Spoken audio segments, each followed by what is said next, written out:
عربوں کے دلچسپ واقعات میں سے ایک واقعہ، عورتوں کا کہنا نہ مانو۔ کہتے ہیں کہ ایک آدمی نے کوئی جرم کیا تو قاضی نے اسے 3 سزاؤں میں سے ایک چننے کو کہا۔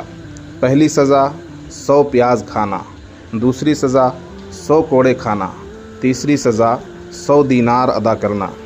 اس نے اپنی بیوی سے مشورہ کیا تو اس نے کہا پیاز کھا لو، یہ تو شہد کے برابر ہے۔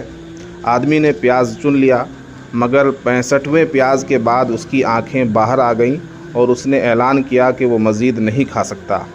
اس نے دوبارہ اپنی بیوی سے مشورہ کیا تو اس نے کہا کہ اگر پیاز نہیں کھا سکتے تو 1 گھنٹے کا درد بہتر ہے روز روز کے درد سے۔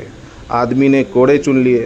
جب کوڑے کی تعداد 72 تک پہنچی تو اس کے گھٹنے کانپنے لگے اور وہ چیخنے لگا، بس کرو، میں مزید برداشت نہیں کر سکتا۔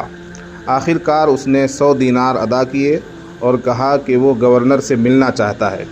اس نے گورنر سے کہا، آپ کو وصیت کرتا ہوں کہ میری قبر پر لکھوا دینا، جس نے عورتوں کا کہنا مانا اس نے 2 گنی اور 3 گنی سزا پائی۔